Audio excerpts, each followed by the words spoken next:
todos têm que ceder, né? E o que cada um vai ceder? A grande loja dos antigos dizia que não cedia a questão do ritual. O ritual tinha que ser o ritual dos antigos, porque essa é que é a antiga maçonaria. E a grande loja dos modernos, né, titubeava, mas tendia a aceitar.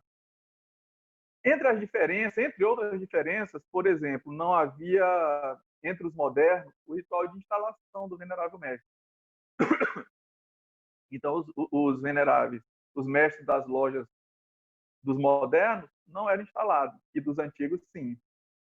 E um outro debate fundamental era a questão dos outros graus, além do grau de mestre. Os antigos tinham outros graus, e os modernos não. A maçonaria é composta só de 3 graus. Mas os próprios modernos reconheciam, e já tinham inclusive um capítulo do Arco Real, do Santo Arco Real. Só que não aceitavam que a maçonaria tivesse mais de 3 graus. E os antigos não abriam mão também, além do ritual do Arco Real. Bom, o que a Grande Loja de Londres fez o seguinte: em 1809, né, portanto, aí, 10 anos depois dessa primeira organização, eles fundam a Loja de Promulgação. Qual o objetivo dessa loja? Ver se é possível a união entre essas duas grandes lojas. Né? Ver se tem como isso acontecer. O que é preciso fazer para que essas lojas se unam, essas duas grandes lojas se unam. E aí convidam também irmãos dos antigos, e dali começa um debate. Um ano depois eles dizem, olha, está pronto, podemos unir. Vamos modificar, podemos utilizar o ritual dos antigos, inclusive vamos manter um ritual de instalação. Chamaram os veneráveis mestres, que já eram veneráveis mestres, instalaram todo mundo, e disseram, olha, o Arco Real também pode ser incorporado, né? E assim como as outras ordens, mas não como parte dos três primeiros graus. Bom, estando isso feito em 1909, em 1910 continuaram as negociações, 1800, aliás, e em 1813, finalmente, em dezembro de 1813, eles decidem pela união, né? E chamam, alguns colocam em 20 e alguns não falam data, mas vamos admitir aqui que chamam 20 irmãos. O certo é que eles eram em mesmo número. Das lojas dos antigos. Vejam bem, 20 irmãos intelectuais, 20 irmãos conhecedores da ordem maçônica, de cada uma dessas grandes lojas, e fundam a loja Reconciliação. Olha que bonito, né? Imaginou? Né? A loja Reconciliação, para ver como vai ser feito esse novo ritual, o que cada um vai ter que abrir mão. Sendo que da parte do ritual, quem abre mão são os antigos. Ou quem abre mão, desculpa, são os modernos. Né? O ritual passa a ser dos antigos. Tem um maçom brasileiro que ele é muito pouco estudado, infelizmente. Ele chama-se Hipólito José da Costa. Hipólito José da Costa participou participou de todo esse processo de unificação da Grande Loja da Inglaterra. Ele participou da Loja Promulgação, participou da Loja Reconciliação. Ele era muito amigo do grão-mestre dos modernos, o Duque de Sussex, ao ponto do Duque ser o padrinho do filho dele, por exemplo, ser o padrinho do casamento dele, né? E ele participou ativamente desse processo. Pois bem, fundam essa loja Promulgação, essa loja Reconciliação, no comecinho de dezembro de 1813, e no dia 27 de dezembro, dia de São João Evangelista, eles fazem o ato de união, né? E unificam a Grande Loja dos Antigos e a Grande Loja dos Modernos, que passa a se chamar Grande Loja Unida da Inglaterra, que é a GLUE. E aí, em 1813, começa a se trabalhar o novo ritual, pela Loja Reconciliação. 3 anos depois, em 1816, este ritual está pronto. Agora vocês imaginem os debates que esses 40 irmãos não travaram, né? para ver quais eram realmente os rituais antigos que seriam utilizados. Porque olha que os rituais não eram escritos. Então, eram vários tipos de rituais de várias lojas antigas, de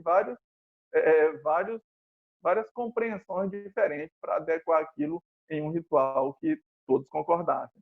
E aí este ritual ficou pronto, em 1816. Foi padronizado, foi aprovado, né? E foi demonstrado. Agora, detalhe, esse ritual ele não ia nos mínimos detalhes. Ele dizia como é que abre a loja, como é que fecha, alguns detalhes das iniciações, passagens e elevações, que é como chamamos no ritual de emulação. E, a partir daí, fica mais ou menos livre as lojas antigas para fazer, dentro deste padrão, as alterações ou as adaptações necessárias. Daí porque surgem vários rituais, né? Bom, a partir dessa padronização, algumas lojas surgem como lojas de instrução, lojas que vão viajar, que vão se apresentar para que os irmãos percebam como é que é o ritual da Grande Loja Unida da Inglaterra. E aí cada loja também faz as adaptações de acordo com seus antigos costumes. E aí surge em 1816 a loja dos grandes stewards, apresenta esse ritual. A loja, em 1817, a loja Estabilidade. Em 1818, a loja Perseverança. E em 1823 surge a loja de emulação e aperfeiçoamento para mestres maçons. Finalmente surge a ELOI, né? Emulation Lodge of Improvement for Master Mason. Não imprime rituais, passa a apresentá-los de forma... Primeiro, aquelas ilustrações de William Preston, que também são adaptadas, e a partir aproximadamente de 1830, eles começam a apresentar também os procedimentos ritualísticos, né? E a partir daí, quem imita, quem copia a loja de emulação, diz também estar trabalhando em seu ritual de emulação.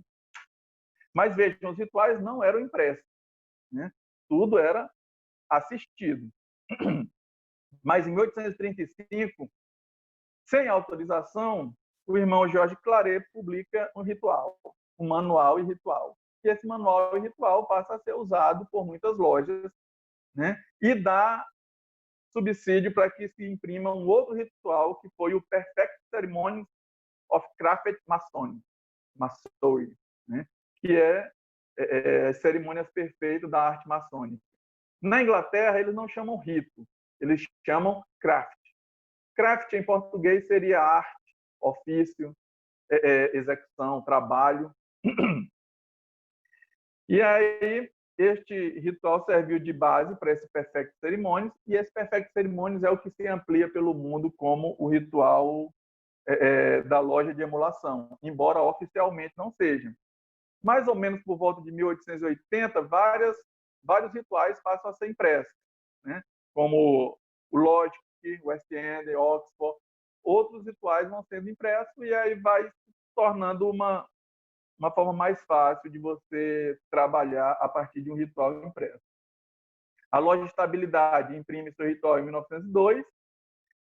Em 1939 surge um ritual também baseado no emulação, no Perfect Ceremonies, que é o Nigerian, que é o nigeriano, né, feito para os irmãos da Nigéria, a grande loja distrital da Nigéria. E, basicamente, esses são os rituais que se imprimem na Inglaterra. E a loja de emulação não imprime seus rituais. Só demonstra. Mas, já de posse do Perfect Ceremonies, né, muitas lojas podem utilizar esse ritual e praticar o ritual utilizado pela loja de emulação. Algumas modificações acontecem nesse ritual por questões administrativas da Grande Loja Unida da Inglaterra.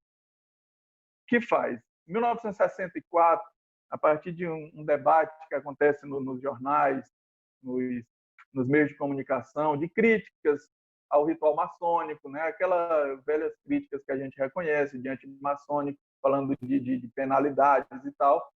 A Grande Loja Unida da Inglaterra resolve flexibilizar essas penalidades e dizer, olha, durante o juramento, as lojas que quiserem utilizar as penalidades podem usar. As que não quiserem, não usam. Né? Se eu trair esse juramento, tal e tal, fica flexibilizado. Finalmente, em 1969, a loja de emulação e aperfeiçoamento para mestres maçons imprime o seu primeiro ritual. Vejam, ela foi fundada em 1823.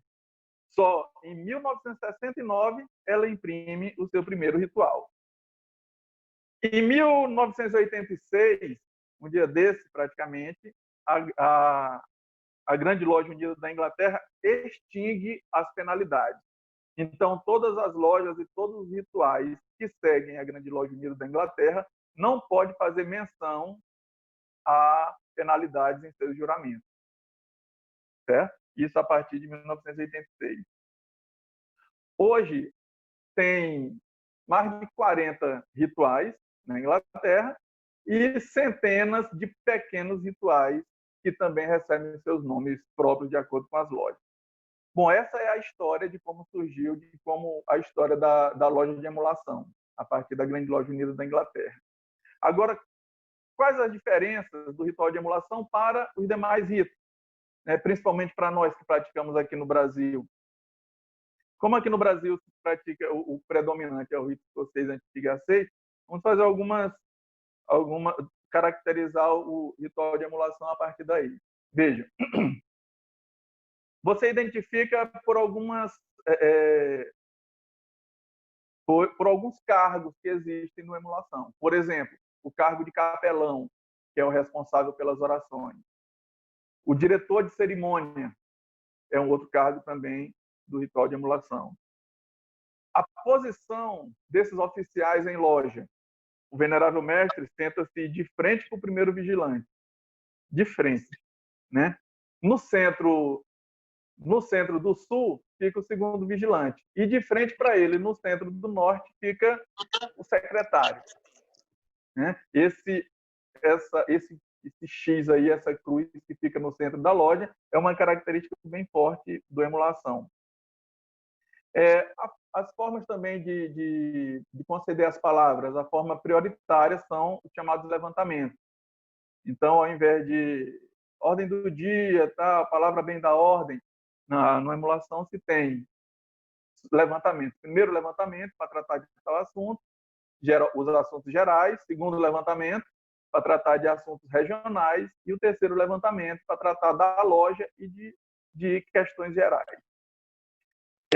Há uma pequena diferença também nos sinais. Os ritos, em geral, eles mudam também, tem algumas modificações nos sinais. Né? E os aventais, obviamente, também são diferentes. E aí, venerável mestre, eu poderia compartilhar uma imagem para os irmãos observarem? Pois não, meu irmão. Vou só liberar aqui, só um minuto. Pronto, liberado. Okay. Pode compartilhar. Ótimo. Veja só. Vou compartilhar aqui para os irmãos verem como é que são estes aventais. De modo geral, vejam este. Estão visualizando?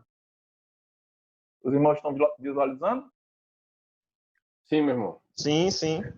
Pronto, ótimo. Então, começando de baixo, esse branco com a abeta baixada é o ritual de aprendiz. O seguinte é o ritual de companheiro. Veja, o de companheiro ele tem 2 rosetas. Mais acima temos o de mestre, com 3 rosetas, e mais acima o de mestre instalado. Certo? Mostrando eles agora de um por um, vejam só. O de aprendiz é esse normal, com a abeta baixada, todo branco com a abeta baixada. Igual o de companheiro do rito escocês. O de companheiro é este. 2 rosetas. Ok? E a abeta baixada. O de mestre, vejam só. né? Já este é o avental de mestre. Está um pouco pequeno, mas dá para ver, né? Ele tem 3 rosetas e tem os pingentes. O de venerável mestre e de mestre instalado é este aqui. Veja, ele pode ter no centro um círculo com o nome da loja, alguma identificação da própria loja. Tá? Ele é em azul claro. Esse azul aí, tipo machetado, né, pode ser usado ou simplesmente o azul claro. Bom, é uma característica dos aventais. Uma que chama bastante atenção é o do aprendiz, porque é o que os irmãos mais, às vezes, se surpreendem. Porque existe toda uma explicação mística em torno de por que a venda do aprendiz é levantada. E, no nosso caso, ela é abaixada. Então, às vezes, um irmão vai visitar uma loja, um aprendiz vai visitar uma loja, e aí, quando ele se identifica como aprendiz, muitas vezes o mestre de cerimônia ou alguém chega, não, então levanta essa abeta. E aí ele tem que explicar que não, que no nosso rito ele é baixado e tal. E aí fica aquela coisa, não, mas não pode, porque o avental tem que proteger o plexo e não sei o quê. É o que gera um pouco mais de estranheza por parte dos irmãos. Mas vai seguindo.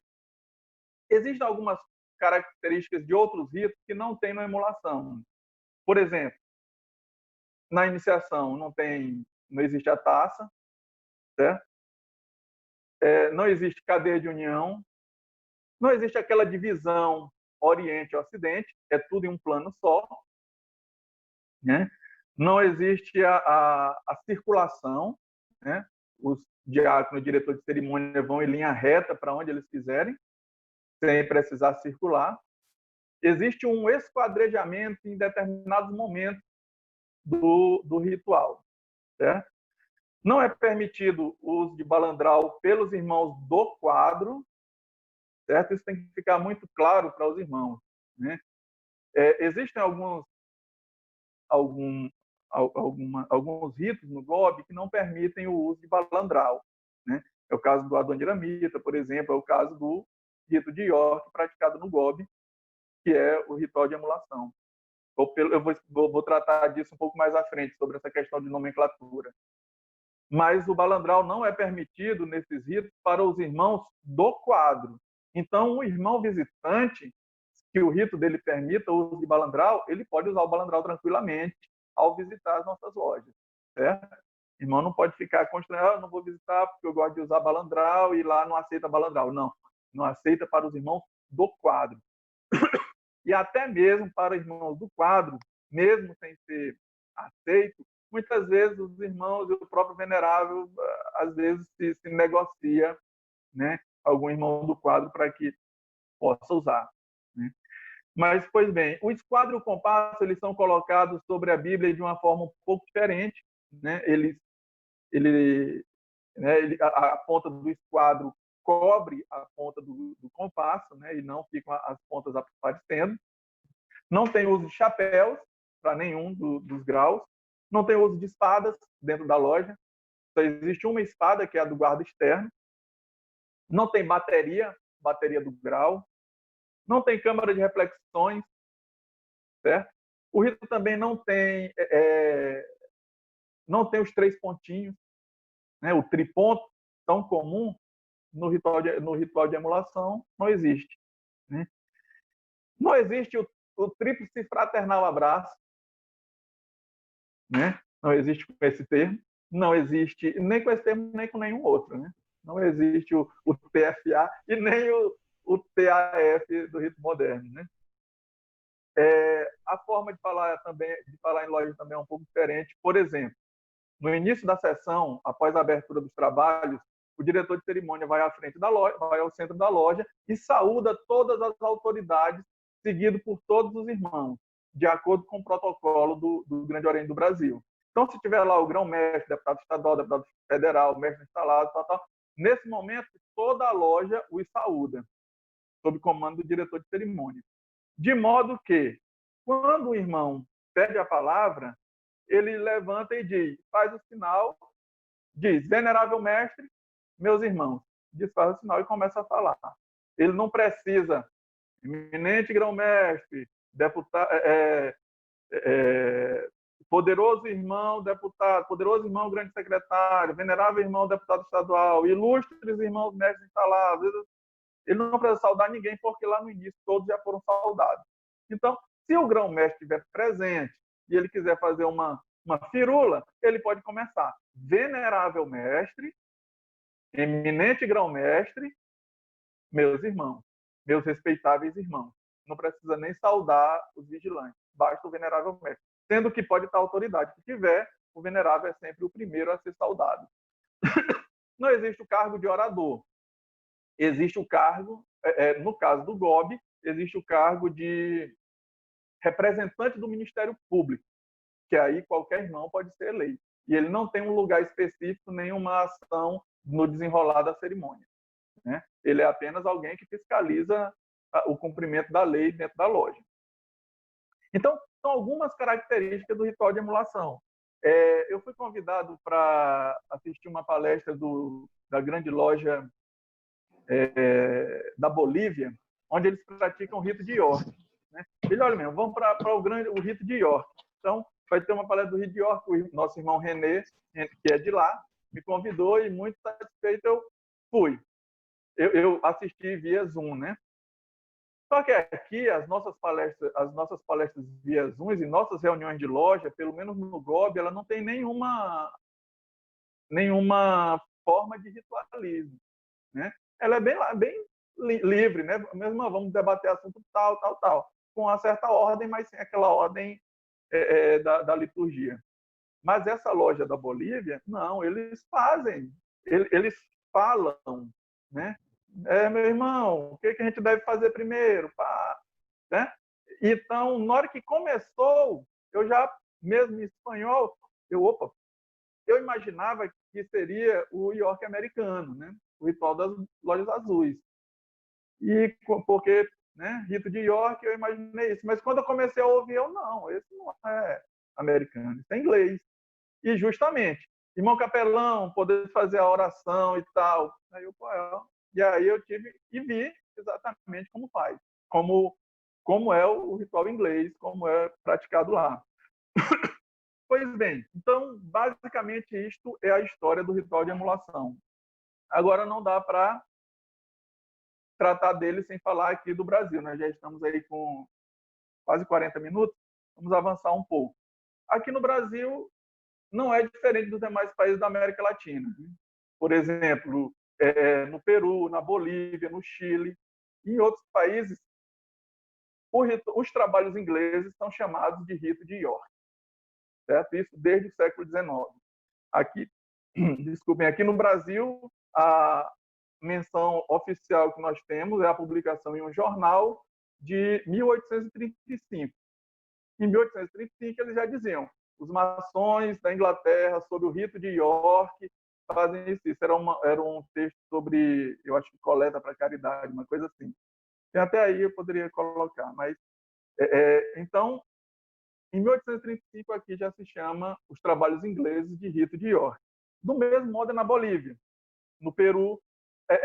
Existe uma informação que eu peguei com um irmão peruano de que os trabalhos ingleses chegaram inicialmente no Peru, onde eles chamaram de rito de York. Do Peru passou para o Chile e do Chile para a Bolívia. A grande loja do Chile tem um texto em seu site que eles dizem que nunca trabalharam o rito de York de origem estadunidense. Sempre trabalharam o rito de York para os trabalhos ingleses. E ainda hoje eles chamam assim. Assim como o GOB também ainda hoje chama e vai continuar chamando, né, os trabalhos ingleses de rito de York. Pois bem, por coincidência, né, ontem nós tivemos aí a comemoração de 198 anos do GOB, né, e não se tem exatamente quando o GOB começou a chamar esses trabalhos de rito de York, a maçonaria inglesa. Basicamente, a gente não pode dizer com exatidão que seja o ritual de emulação, porque poderia ser o Taylor, poderia ser o Logic, poderia ser outros rituais. Mas a maçonaria inglesa, as lojas que trabalham os rituais ingleses, a primeira que nós temos aqui é a loja Orphan, a Orphan Lodge, de 1834. Trabalhou aí por mais ou menos 4 anos e bateu coluna. Depois veio a loja de São João, a St. John. Ela também, de 1842, também bateu coluna por volta de 1849. A loja Cruzeiro do Sul, em Pernambuco, trabalhou por 15 anos, mas sempre foi considerada uma loja fraca. A Grande Loja Unida da Inglaterra, de acordo com nosso irmão Plínio Virgílio Gentz, parecia não dar muita atenção a essas lojas, o que contribuiu para que elas batessem coluna. Depois delas terem batido coluna, elas tentaram se reerguer, mas não foi possível. Tentaram conseguir outras cartas constitutivas da Inglaterra, mas a Inglaterra as negou, porque já havia aqui o Grande Oriente do Brasil e a Grande Loja da Inglaterra se recusava a emitir cartas constitutivas para onde já tinha uma grande loja, ou seja, um Grande Oriente também, tomando conta do território. Aí acontece o seguinte, em 1863, houve uma divisão no Grande Oriente do Brasil, e surge o Grande Oriente Unido do Brasil, né, que fica conhecido como Grande Oriente dos Beneditinos, fundado pelo nosso irmão Saldanha Marinho.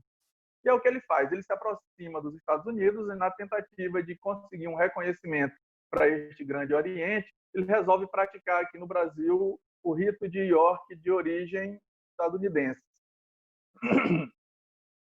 E aí funda a loja Vesper para trabalhar o York americano, digamos assim, né? Acontece que a loja Vesper, ela já nasce morta, né? Natimorta. Ela não consegue trabalhar e nunca trabalhou nem no rito de York, nem em nenhum rito até este momento. Resultado, ela fecha suas portas. Mas, em 1874, ela reabre, só que passa a trabalhar no rito moderno. E aí depois junta-se com a loja Mistério, e aí forma outra loja e vão trabalhar no rito moderno. Foi fundado em Santa Bárbara do Oeste a loja Washington, de irmãos que vieram dos Estados Unidos após a Guerra de Secessão. A Guerra de Secessão foi de 1861 a 1865. Eles chegam aqui em 74 e fundam uma loja, né? A loja Washington. Esta loja certamente trabalhou o rito de York provindo dos Estados Unidos, né? Porque ela era formada por irmãos americanos, irmãos estadunidenses. Ela foi fundada por um irmão chamado William Norris, que foi grão-mestre no Alabama, né? Mas essa loja ela não conseguiu uma grande expansão e no começo do século XX ela já não constava mais como uma loja ativa, né? Ou seja, já tinha também batido coluna. Mas é uma experiência de um trabalho dos Estados Unidos, do rito de York americano aqui no Brasil. Depois vem, em 1880, a loja Lissing, que foi fundada em Santa Cruz do Sul, no Rio Grande do Sul. E entendia-se que ela trabalharia no rito de York americano, por ser também do Grande Oriente dos Beneditinos, mas ela também não trabalhou neste rito. Ela era fundada por alemães e trabalhou no rito Schroeder. E continuou isso até parte do século XX, quando ela muda para o rito escocês antigo e aceito, porque depois da Segunda Guerra houve aquela proibição de línguas estrangeiras, especialmente o alemão, e aí ela passa a trabalhar com o Rea. Bom, o GOB foi fundar a sua primeira loja, né, do GOB no rito de York, no Trabalhos Ingleses, em 1891, que foi a loja Eureka, que teve autorização para trabalhar em inglês. A partir da Eureka, veja, 1891, já final do século XIX, vem a Duque de Clarence, a Morro Velho, outra Eureka Central no Rio de Janeiro, a Unity, St. George, Wander, e por aí vai, e inicia o século XX com várias lojas trabalhando os rituais ingleses com o nome aqui de Rito de York. Em 1912, acontece um tratado entre o GOB e a Grande Loja Unida da Inglaterra para que aqui se fundasse um capítulo, para que se desse subsídios para que essas lojas inglesas funcionassem a contento, né? E o GOB, desde 1837, ele criou uma instituição chamada Grande Colégio dos Ritos, que era quem organizava os ritos praticados no GOB. Então, era o moderno, o escocês e o adoniramita. Esse Colégio dos Ritos organizavam os chamados, chamemos de Supremos Conselhos destes ritos. O GOB administrava todos os graus dos ritos. Então, no rito escocês, ele administrava de aprendiz ao grau 33. Era considerado uma potência mista, porque os rituais, as lojas simbólicas e os graus superiores, né, eram administrados pela mesma potência. O GOB continua sendo assim até 1951, quando finalmente separa e passa a cuidar apenas dos ritos, dos graus simbólicos. Pois bem, mas em 1912 ele ainda tratava com os graus superiores. E aí entendia que um rito, para ser praticado, ele precisava dos graus superiores, né? Porque, veja, quem decide a forma de trabalho dos graus eram os graus superiores. Então, entendia que, por exemplo, para se mexer no grau de aprendiz, era lá do grau 33 que decidia, né? E do mesmo jeito eram os outros ritos, o moderno, o adoniramita. E o rito de York, né? No caso, a emulação, ele não tem graus superiores.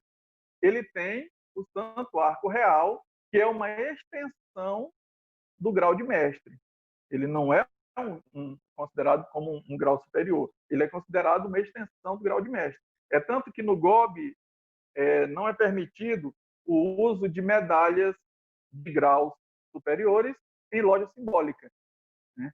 Se tu é lá Cavaleiro Rosa Cruz ou grau 33, você não pode entrar numa loja simbólica com a medalha destes graus, né? O GOB não permite. A legislação do GOB não permite. Mas quem é do Arco Real pode, porque o Arco Real não é considerado um grau superior no Grande Oriente do Brasil, o Santo Arco Real. Ele é uma extensão do terceiro grau. Pois bem, então, em 1912, para que este rito fosse organizado aqui, cria-se uma instituição chamada Grande Capítulo do Rito de York, né? Que, dentro do tratado em inglês, era o Grand Council of Craft Masonry in Brasil, né? Que ficaria como Grande Conselho da Maçonaria Simbólica no Brasil, e que aqui era Grande Capítulo do Rito de York. Essa é a tradução. Não é uma tradução literal, obviamente, porque o craft, que aqui no Brasil ninguém chama de craft, aqui nenhum dos ritos, aqui a gente chama o rito pelo nome, tinha que se escolher um nome, e o nome tradicional que já se chamava era Rito de York, e assim ficou. Em 1935, a Grande Loja da Inglaterra cria a Grande Loja Distrital da América do Sul, a Divisão Norte, em um tratado com o GOB. E aí 10 lojas do GOB passam a integrar esta Grande Loja Distrital da América do Sul. Ou seja, a Grande Loja Unida da Inglaterra tem lojas aqui no Brasil, né? Que iniciou com 10, hoje já tem acho que umas 15 ou mais. Pois bem, então o GOB, os rituais ingleses utilizados no GOB foram, a partir de 1920, o GOB consegue uma autorização para traduzir o Perfect Ceremony, e ele passa a ser utilizado aqui no Brasil, traduzido como cerimônias exatas do Rito de York. O título dele em inglês, eu vou até botar aqui para os irmãos verem. O título dele em inglês é Perfect Ceremonies of Craft Masonry, né? Que é esse aqui, né? Effect Ceremony of Craft Masonry. E, em português, na tradução do GOB, ele ficou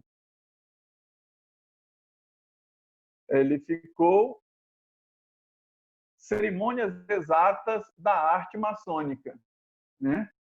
Conforme foram aprovadas, sancionadas e confirmadas pela The United Grand Lodge of England, né? Grande Loja Unida da Inglaterra, em 1816. Então, este foi o ritual que começou a ser utilizado aqui no Brasil em 1920. A partir daí, tivemos mais 4 rituais. Tivemos, em 1983, Cerimônias Exatas do Rito de York, entre parênteses, emulação.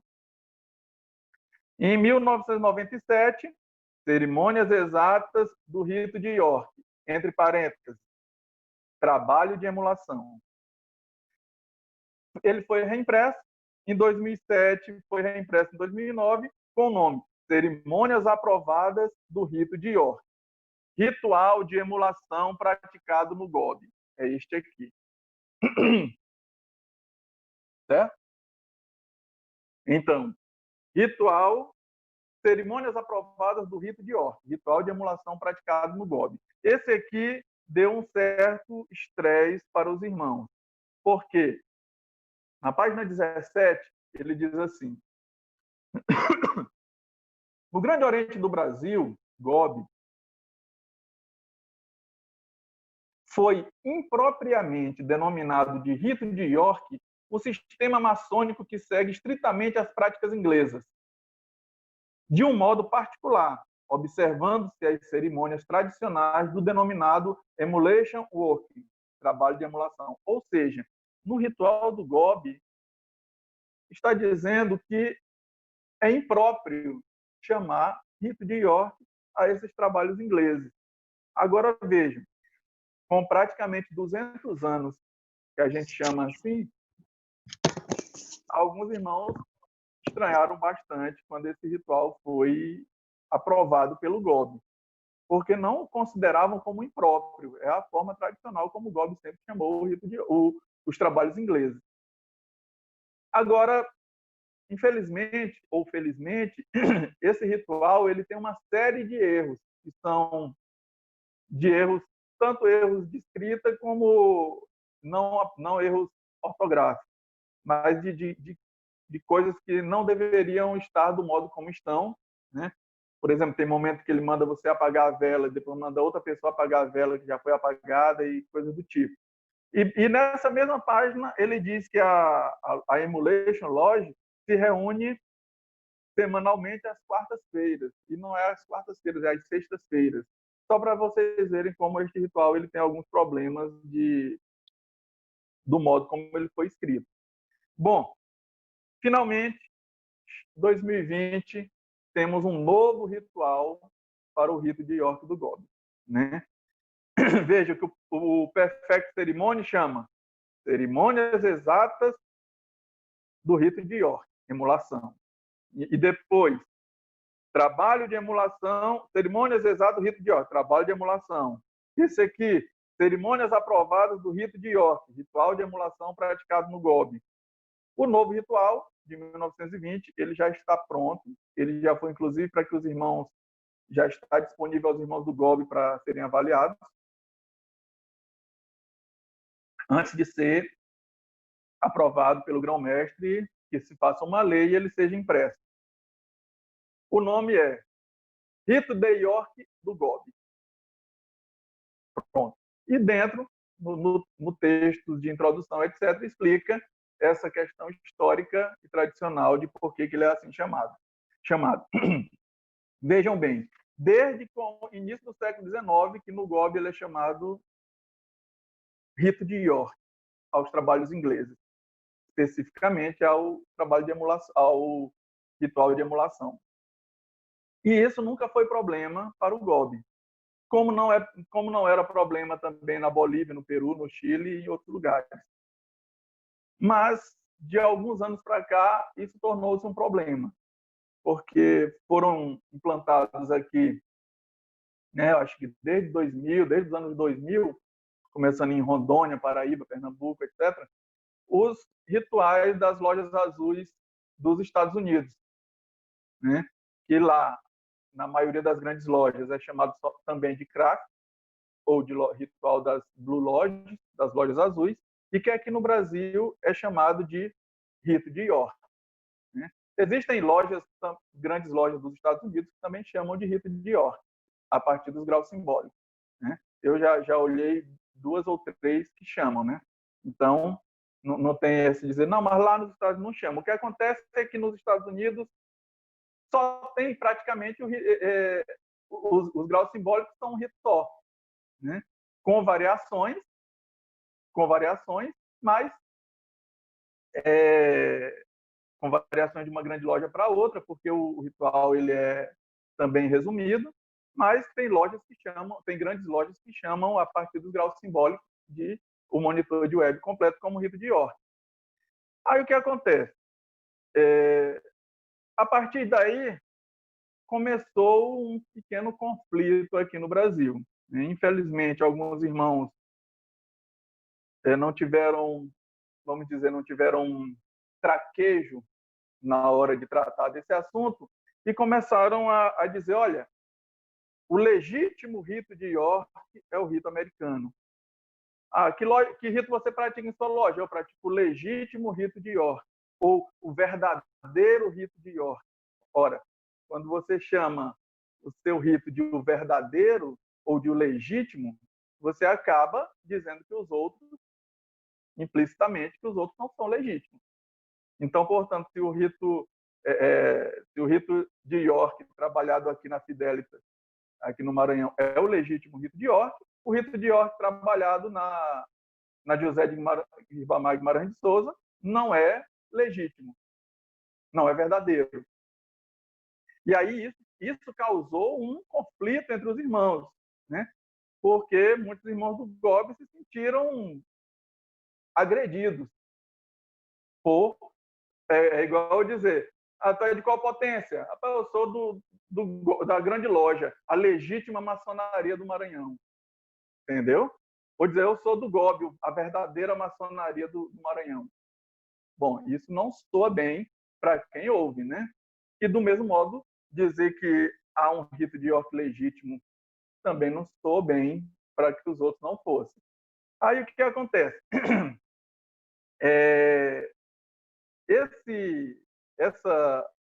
Essa forma de afirmação do rito acabou gerando estresse entre irmãos e acabou gerando brigas. Os irmãos do GOB, muitos também não tiveram traquejo na hora de tratar desse assunto e também partiram, não, mas lá no site do rito de York dos Estados Unidos diz que York é só a partir do grau 4, na Wikipédia, não sei de onde, no site tal, diz que o rito de York é só a partir do grau 4. Irmãos publicaram livros aqui no Brasil dizendo que chamar de rito de York em grau simbólico foi uma convenção do Brasil, embora a gente saiba que vários países assim também o chamam. O certo é que isto gerou um estresse, gerou um conflito, né? Mas, felizmente, existem os irmãos não deixam disso, né? Que com o espírito maçônico, não, já temos tantas brigas, vamos brigar agora por causa do nome. E o GOB, os irmãos do GOB passaram a dizer, que rito pratica? O irmão dizia, eu pratico o rito de York, ritual de emulação. Deram um apêndice ao nome do rito. O York é emulação, o York do GOB é emulação, tal. Para tirar essa ambiguidade. E do mesmo modo, os irmãos também da grande loja, os irmãos de outras potências, qual é o rito? Eu pratico o York americano. Ou seja, né, para quê? Para evitar, né, que a gente sabe que os maçons têm a pele fina, né? E aí, para evitar isso, foram tratando de forma maçônica, para evitar, porque não é nada maçônico dizer que um é legítimo e que o outro não é legítimo, né? E aí, por que o GOB, então, não mudou o nome? Por que o GOB não muda o nome? Né? Bom, por vários motivos. O primeiro é aquele bom e velho da tradição. Tradição. O GOB chama assim há 200 anos e vai continuar chamando assim. Só que, ao invés de chamar rito de York emulação, ritual de emulação e tal, o ritual de 2020 chama rito de York do GOB. Então, qual rito você pratica? Rito de York do GOB. Pronto. Aí, quem é da grande loja? Chama rito de York americano? Se quiser. Por quê? Porque isto é uma questão que diz respeito à grande loja. Não diz respeito ao GOB. Eu, enquanto irmão do GOB, se alguém diz que pratica o York da grande loja, na grande loja, eu vou dizer o quê? Que é não é York, isso aí é Blue Law, isso é não sei o quê. Não, por quê? Não me diz respeito. O que me diz respeito é respeitar o que a grande loja decidiu, o que os irmãos decidiram. Né? Do mesmo jeito, o modo como o GOB chama, se ele quiser mudar para rito inglês, para rito de GOB, do rito de York inglês, do GOB, é uma questão interna do GOB, que não é decidido por irmão, é decidido por um comitê, né, que avalia e decide. Bom, porque o GOB não chama simplesmente de ritual de emulação, né? Porque o GOB trabalha aqui no Brasil, os procedimentos maçônicos têm nome de rito, né? Poderia chamar de rito de emulação? Poderia, mas não é exatamente o ritual de emulação, o que o GOB pratica. O rito de York do GOB é um rito baseado, inspirado no emulação. Na loja de emulação, por exemplo, não tem capelão, não tem diretor de cerimônia, e nós temos. E damos funções a eles. Damos não, eles têm funções que são utilizadas. Né? A legislação do GOB é diferente da legislação da Grande Loja Unida da Inglaterra, o que os rituais têm que ser adaptados, e os irmãos também que praticam o York dos Estados Unidos sabem disso também, que a legislação americana é diferente da legislação brasileira, da legislação da Glema do Piauí, de qualquer lugar, e aí os rituais têm que ser adaptados. No caso do GOB, como tem essas diferenças, olhe bem, só para encerrar, né? Nós já estamos encerrando, graças a Deus, né? 1 hora já, desculpem aí ter me estendido tanto. Na Inglaterra, à vontade, meu irmão, à vontade. Na Inglaterra, ainda não saiu, ainda não começou a sair ninguém. Eita glória! Na Inglaterra, um estalar de dedo que numa loja faz de um modo e em outra loja faz de outro, no mesmo ritual, faz com que eles tenham nomes de rituais diferentes. Né? Aqui no Brasil, vejam bem, eu fui grande secretário de orientação ritualística do GOB Maranhão. Quando eu vi aqui, impropriamente chamado de rito de York, eu quase morro do coração. Como é que eu vou chamar uma coisa que o ritual está dizendo que é impróprio? Né? Mas, hoje entende-se que na elaboração houve equívoco. Tá bom? Então, não contribui para a nossa vida maçônica ficar, tá errado, vocês não sabem inglês não sabe que craft maçônico não é rito de York, que não sei o quê. Bom, a Inglaterra tem tratados com o GOB desde a fundação, embora a gente não tenha provas materiais que em 1822 houve isso, mas aqui ele diz também. Nunca foi contestado chamarmos aqui os trabalhos ingleses de rito de York, pela Inglaterra. A Inglaterra nunca contestou. Os vários tratados que tem, isso nunca foi contestado. As traduções que iam em inglês e em português, em inglês era craft maçom e em português era rito de York, nunca foi contestado pela Inglaterra. Né? Pelo contrário, as relações do GOB com a Inglaterra sempre foram muito boas. Então, meus irmãos, a ideia é que a gente harmonize, trabalhe junto, entenda, tem uma figura de vários aventais, de várias cores, e o texto que diz, se você acha que um é melhor do que o outro, então você não entendeu nada. Então, é isso. Né? E a ideia é que a gente se harmonize, que a gente possa se visitar, se encontrar e trabalhar todos juntos. Uma questão de nomenclatura não pode ser suficiente para que a gente entre em conflito por causa disso. Bom, a base desse trabalho, eu já mostrei, né? Já mostrei. Basicamente veio daqui e veio daqui também, né? Essa tradução aqui do irmão Graham Handman Trabalho de Emulação e Aperfeiçoamento. Rito de York foi a tradução, que no original era Trabalho de Emulação Atual. E tem também esse aqui, meus irmãos, só para fechar.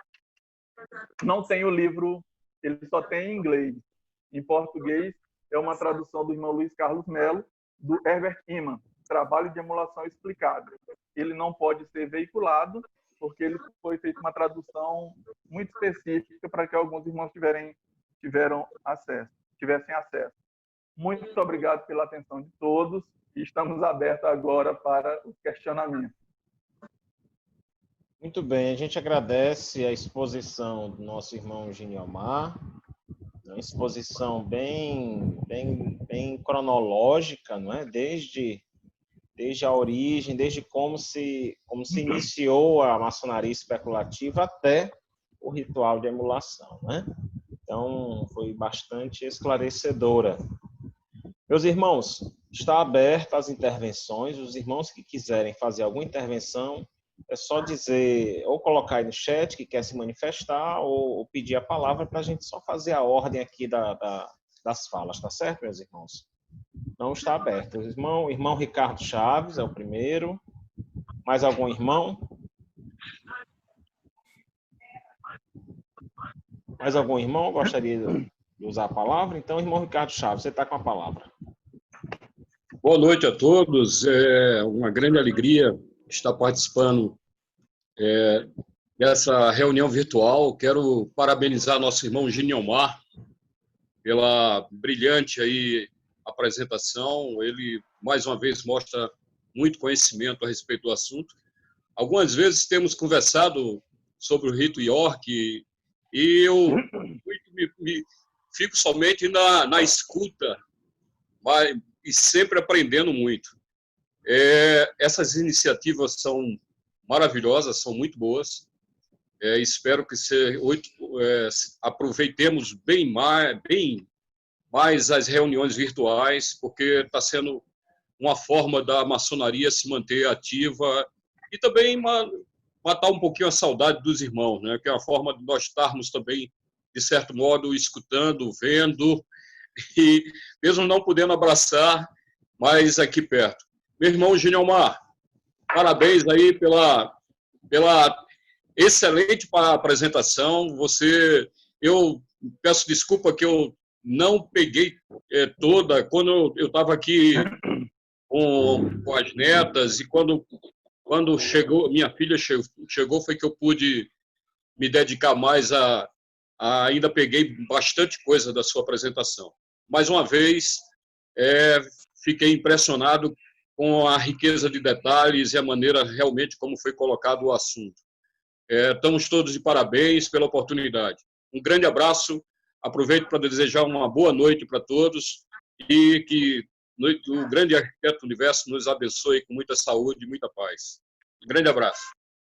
Muito obrigado, meu irmão, meu coordenador e meu venerável mestre.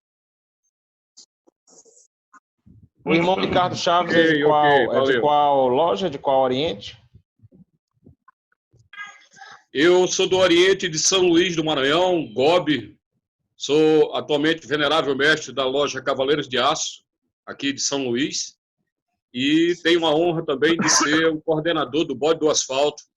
Ambos os grupos, eu e Giniomar, fazemos parte. Por incrível que pareça, ele é o meu secretário nas duas atividades.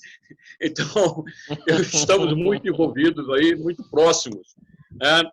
Tenho a honra e a grata satisfação de estar em companhia dessa fera, e aproveitar os conhecimentos dele muitas vezes. Isso é uma grande alegria para mim. Obrigado. Muito bem, meu irmão. A gente que agradece.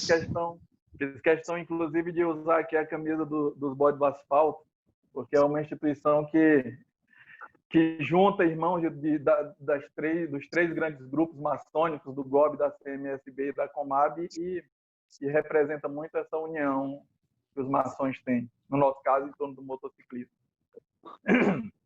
Nosso próximo irmão, o irmão Manuel, fazer uso da palavra. Parabéns, meu irmão Eu acho que a Obrigado. sua apresentação assim foi bem elucidativa. E o que eu achei mais assim interessante foi essa parte sua final. É lógico que o conteúdo histórico, todos os nossos ritos existem, né? E eu acho que é importante cada irmão saber o como, da onde veio esse rito, a origem desse rito. Mas o que eu achei mais interessante foi a sua parte final. Foi Muito obrigado. a gente falar sempre que aquele rito é um rito espúrio, não existe quando a gente nem conhece.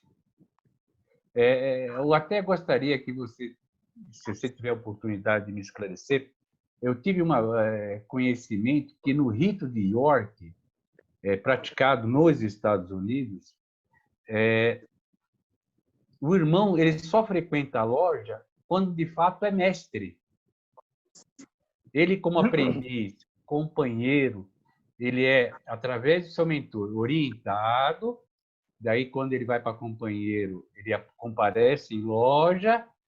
E aí, depois, quando a mestre, de fato, ele frequenta a loja.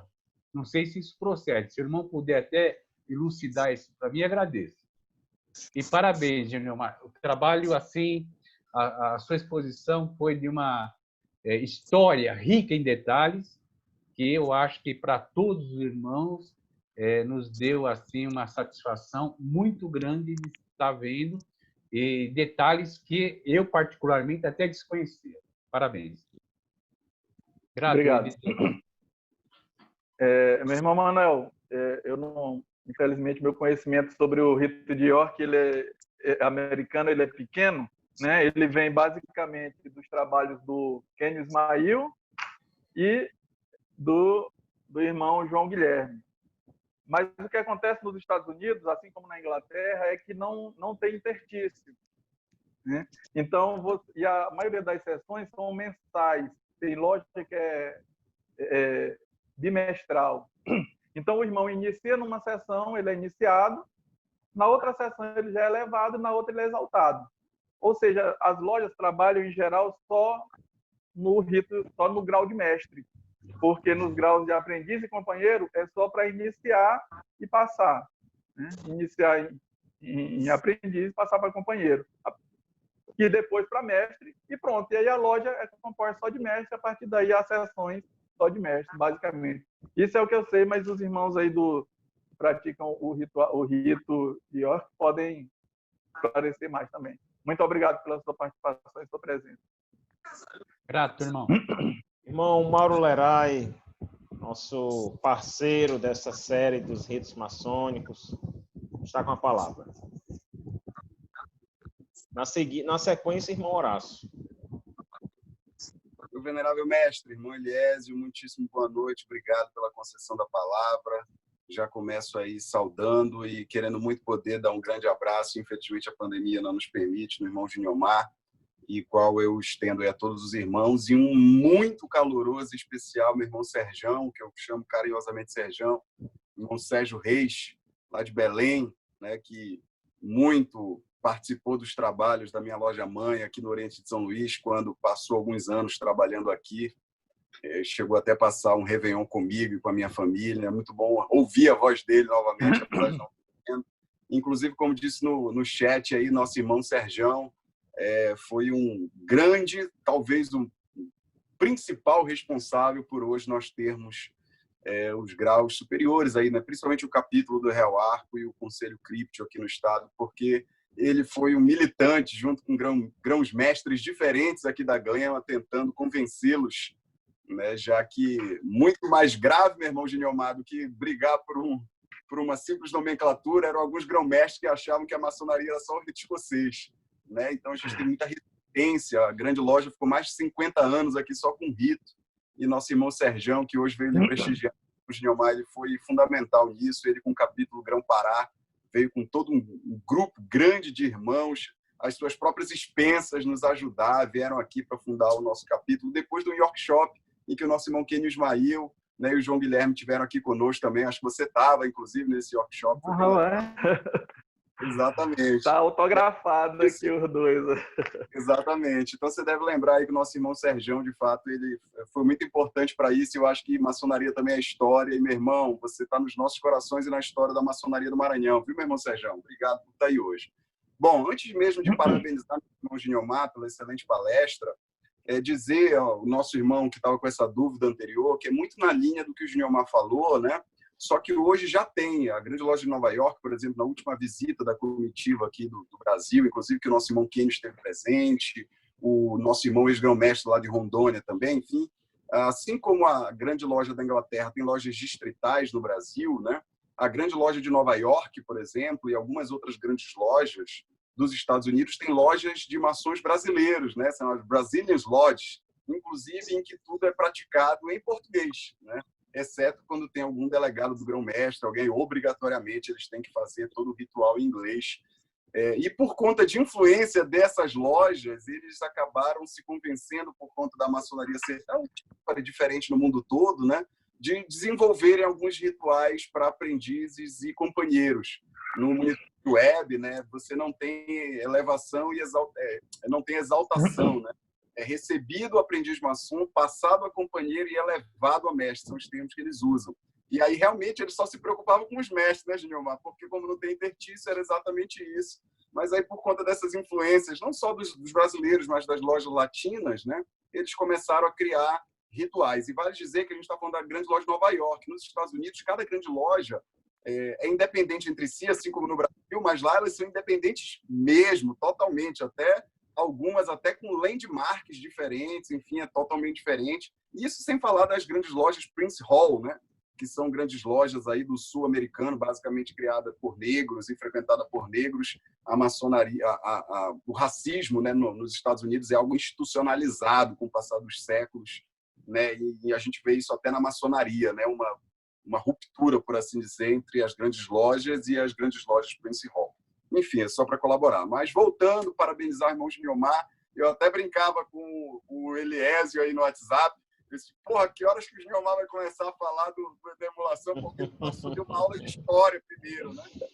Foi fundamental, fundamental, sobretudo para nivelar a maioria dos irmãos que não conheciam, de fato, a evolução, né, histórica dos fatos que desenrolaram uma série de coisas até, de fato, a prática desse craft inglês no Brasil, que, como você mesmo disse, né, tradicionalmente conhecido como rito de York lá no GOB. Eu acho que qualquer tipo de celeuma por conta do nome ou por conta de qualquer coisa é uma grande bobagem. A gente tem muito mais a fazer, muito mais a aprender, né? Eu sou um paladino aí da pluralidade das práticas maçônicas, dos ritos maçônicos, dos graus.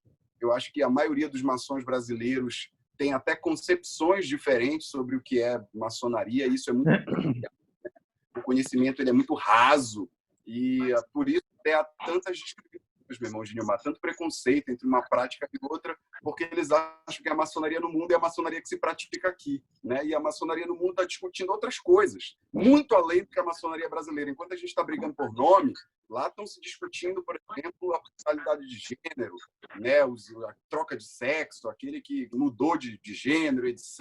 Está discutindo coisas atuais, né? Outros tipos de questões. A Uber, por exemplo, já reconhece, apesar de não reconhece a loja feminina, por exemplo, da Inglaterra, que a grão-mestra é convidada, inclusive, para as cerimônias da Uber, as cerimônias públicas. Então, a maçonaria no mundo ela tem outras discussões mais latentes, outras coisas, e a gente não tem como avançar nessas discussões no Brasil se, infelizmente, as pessoas aqui ainda estão preocupadas com o ângulo do braço na hora de fazer o sinal, se tem balandral, se é malandral, se a cor do sapato é marrom ou preto, se chama rito de York ou Craft, se chama emulação ou não sei o quê, se é Schrader ou se é Schroeder, se é... Entendeu? Assim, são discussões totalmente despropositadas, como eu costumo dizer, não essencialistas, não com foco. E, meu irmão Giniomar, você deu um show hoje, eu quero lhe parabenizar, foi uma honra poder lhe ouvir. Nós estamos juntos em vários grupos, né, de estudos maçônicos, mas a gente tem raríssimas oportunidades de se ouvir, de participar dos trabalhos uns dos outros. Então, meu irmão, parabéns ao venerável mestre, meu irmão Eliésio, por mais uma oportunidade ímpar. Eu nem sempre posso estar e que bom que eu consegui me planejar para assistir a do irmão Giniomar hoje. Deixo um grande abraço a todos, em especial um beijo no coração do meu irmão Sergião, lá em Belém, na minha terra natal. Grande abraço, meus irmãos. Obrigado, meu irmão Mauro. E eu participei das reuniões para a fundação do capítulo do Real Arco do Rito de York, né, que foi fundado na Glema. Participei das reuniões, eu ia para o Arco Real, pro Real Arco também. Assim, participei dessa palestra do irmão Quênio, né, que é um irmão que eu gosto muito dos escritos dele, já li todos os textos do blog, no esquadro que ele tem, né? Claro que não gosto muito quando ele fala do Rito de York e do Gobi, nem quando ele fala do Gobi de modo geral, digamos assim, né? Mas, no geral, tem trabalhos excelentes, esclarecimentos muito bons. Muito bem. E eu ainda vou participar do Real Arco, né, do Rito de York americano, porque eu sou companheiro do Arco Real inglês, que nós temos aqui em São Luís, né? Então, ainda é um trabalho ainda para frente, porque, na minha opinião, a gente tem que ir para todos os lugares onde tiver conhecimento de todos os ritos. Obrigado. Isso aí, meu irmão. Na ordem, irmão Horácio. Mais algum irmão gostaria de fazer uso da palavra? Só para a gente controlar aqui. Irmão Horácio. Nosso palestrante do dia 2 de julho. Boa noite, venerável mestre. Boa noite, meus amados irmãos. Todos me ouvem bem? Sim. Ótimo. Bom, meu irmão Gilmar, uma das coisas que eu mais gosto, na verdade, quando a gente discute rito, né, e quando a gente discute história da maçonaria, né, que é o que eu sempre digo, não adianta você estudar maçonaria se você não estudar história, né? Não dá para não ter um paralelo, porque as coisas, os tempos, as palavras, as situações de cada momento envolvem cada rito, e isso que é mais bonito. E eu queria parabenizar o irmão, porque mais do que... O irmão já vi que é que nem eu, né? Mais do que gostar do rito, né? Ama o rito. Então é diferente, a gente olha o rito com um olhar diferente, ok? Então, isso é muito bacana.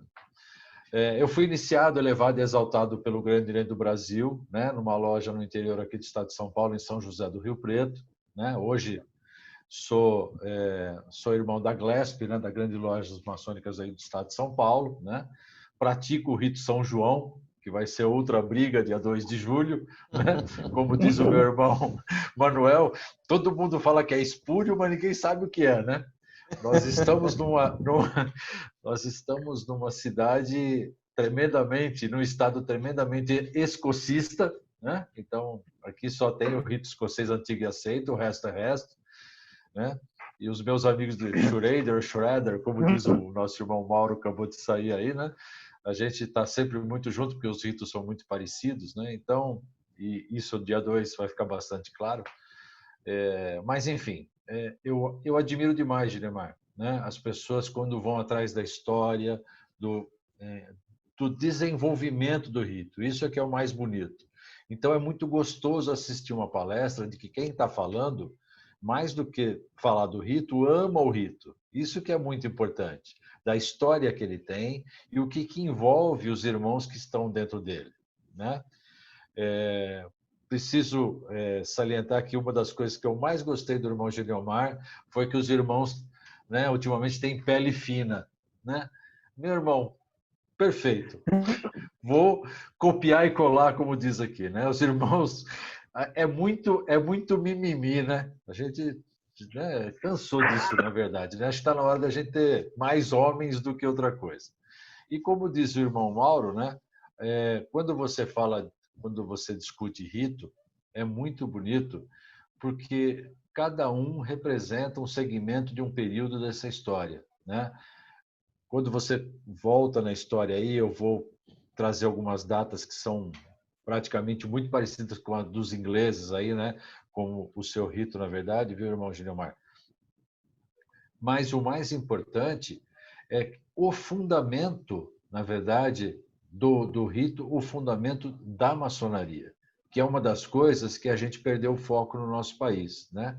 para variar, né? Se o nosso vírus aqui virou político, imagina a maçonaria, né? Então, a gente precisa voltar um pouquinho, né? E talvez cortar um pouco na carne certas iniciações e certos irmãos que adentraram a ordem, né? Para a gente voltar a organizar a maçonaria no Brasil de um modo geral. Então, irmão Ginemar, parabéns, adorei, né? É esse espírito realmente que eu gosto dos irmãos. E só para ter ideia, né, para responder ao irmão Mauro, eu briguei tanto nas grandes lojas aqui do estado de São Paulo, na Glesp, tanto que eu virei delegado do rito, porque os caras queriam escocizar o meu rito São João, escocizar o rito Schrader, entendeu? Então, assim, eu acho que quando você não conhece, fica quietinho, né? Vai aprender primeiro e depois a gente discute. Parabéns, irmão, adorei. Nota Obrigado. 11. Valeu. Isso é uma coisa que eu digo. Você só conhece realmente maçonaria se você conhecer os ritos, né? Eu tenho um ritual, um PDF aí que apareceu de um irmão aí do rito de São João e eu fiquei extremamente curioso para assistir, né? Eu li o ritual, mas na leitura a gente não percebe a grandeza que é. E tem irmãos que, poxa, não conseguem entender como é que você está numa loja que não tenha Oriente, no nosso caso, né? Que não seja aquela divisão, ou que no nosso caso, os aprendizes sentam na frente, na fileira da frente do norte, e os companheiros na fileira do sul, na frente também. E aí fica, pô, aprendiz sentando na frente e os instalados sentando atrás. Exatamente, ele está ali na frente, é porque eles estão aprendendo. Então, tudo tem uma justificativa, todos os ritos, né? O cara, às vezes, chega na nossa loja e olha assim, tudo, porque nós trabalhamos num templo do rito escocês. Então, o que a gente faz? Lá na balaustrada, lá na divisão do Oriente e Ocidente, a gente passa uma cortina enorme que fecha tudo. E aí a gente trabalha só no Ocidente, né? A Bíblia, ela é sobre o pedestal do Venerável Mestre, né? A mesinha do Venerável. E quando o irmão às vezes entra, que ele olha aquela loja ali, todo mundo no mesmo plano e tal, acha estranho, né? E então é o que eu digo, tem que entender a maçonaria através dos ritos. A gente lê aquele livro do Dan Brown, o símbolo perdido, ele diz que ele chega em uma câmera das reflexões e diz que em todo lugar do mundo tem uma salinha daquela. Poxa, no rito de York, no ritual de emulação, não tem. Então, não é no mundo todo, né? Ou seja, aí é do mesmo jeito. A gente olha, a maçonaria é assim. Sempre que alguém me pergunta alguma coisa, eu digo em qual rito e em qual potência. Eu quero dizer, rapaz, onde é que senta o diretor, o mestre de cerimônia? Eu digo, em qual potência? Em qual rito? No escocês. Em qual potência? Em todas elas. No Gobi ele senta no norte, no Gobi ele senta no sul, na Glema ele senta no norte. E aí? Né? E, então, tudo isso tem que ser considerado e a gente vai entender a maçonaria realmente pelos ritos, pela quantidade de ritos, pela história de cada um, como tu falaste, porque cada um ele carrega a sua história, a sua razão de ser. E é incrível como tem ritos que tem questões opostas e justificativas lindas para serem daquele jeito, né? O que não tira de nada a beleza dele, o fato de eles serem opostos. Muito obrigado, meu irmão.